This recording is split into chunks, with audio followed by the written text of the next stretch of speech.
Okay, welcome to Ultimate Trader webinar series number 2, looking at finding hot sectors. My name is Greg Secker.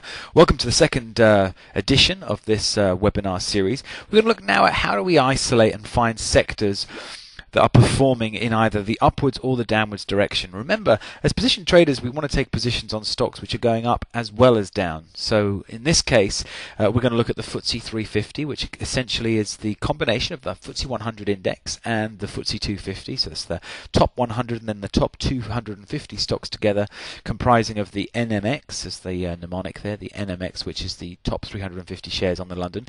Again, this strategy you can apply across any major market, so this would be equally effective across the US and Asian and Australasian markets too. We look at the chart of the FTSE 350 first of all, and the key things we care about before we start selecting our stocks is identifying what the current market direction is, and this is really important. The reason for this is, as short-term position traders, we really want to catch short-term movements that last over a couple of days. Thus, we're not day trading. We're not looking to take positions at 9 o'clock in the morning and close them by the end of the afternoon. We're looking to hold positions for a period of at least 2 days, moreover 3 to 10 days, and then we look to take a good profit objective between those periods of time. The key is we want to make sure that the market itself is moving in a predictable fashion, which is not always available, but if it is moving in a predictable fashion, we want to make sure the weighting of our trades is more in that direction. For example, if the FTSE 100 or the Dow is moving up steadily, then we want to be able to identify that. We then want to drop down and have a look at the sectors themselves and have a look at, well, which sectors are performing well under those market conditions, and then really which stocks would be the right stocks to get into, whether that be going long, which of course is buying, or going short. In other words, we want to make sure we're weighted correctly to what the market is currently doing. For the first 6 months, my recommendation after you've taken supersized trading income on as a product, I would suggest you only trade the FTSE 350 if you're London based. If you're US based, stick to the S&P 500 stocks. That's going to be the key, because we want to make sure that we're not trading things which are too volatile. Thus, we're going to steer you away from currencies, commodities, indice plays and NASDAQ intraday trading, purely just to get you ground in to make sure that you understand how to take these positions on without exposing yourself to too much volatility and start to build a consistently performing portfolio. So there are a couple of questions we've got to ask. First of all, when we look at that sector index, we ask, well, where is it moving, or where is the price itself in relation to the moving averages? The first question is it above or below? In other words, if the price action is breaking below the moving averages, we really expect that to be in a downtrend, and therefore we should only be looking at short positions. On the flip side, if that price action is trailing above the moving averages, we'd be looking for buying or long positions. Next question, is there an established trend? Well, how do we identify an established trend? Most people use a bit of gut feel on this. We've got to use a little bit more science and say, well, look, at least if there's at least 3 touches in parallel, whether they be peaks or troughs, then we know that we've got an established trend either up or down. The next question is, well, is there any support or resistance? You know, is that stock finding a price level, or is that major index finding a price level where it's failing to penetrate, i.e. go any higher, and it keeps pulling back? Or is there a support level where the stock falls to where it's holding and not falling any further? And then we look at any patterns that may be available on that chart. Are there any patterns that indicate the current move is going to continue, or are there patterns which indicate things may be looking to change? Very much at a quick glance, we should be able to see where that sector chart is, or that major index chart is, compared to the 50 moving and the 200 moving averages. So let's have a quick look at that. Here you have the FTSE 100 chart. Notice this is a steady uptrend. Notice the green line here represents the 200 period moving average. That's to say the average of the last 200 days. Notice the red one, let me just go back, you'll see the red line here, which is the red 50 period moving average, which is the more recent time frame, and thus is saying that that's closer obviously to the price action, and the price itself is literally bouncing off that 50 period moving average. In other words, a nice steady uptrend here. So we would clearly be looking for to take long positions in line with the movement of that overlying market. Bearish, well, this is the FTSE 100 in a bearish movement. This was between 2002 to early 2002 actually, and you can notice here that the 50 period moving average now is lower than the green at 200 period moving average, meaning that the more recent pricing data has been falling clearly, and you can see that the price action here is below the 50 and the 200 period moving average in a steady downtrend. So really we'd be looking only to take short positions on positions where we're betting on stocks falling.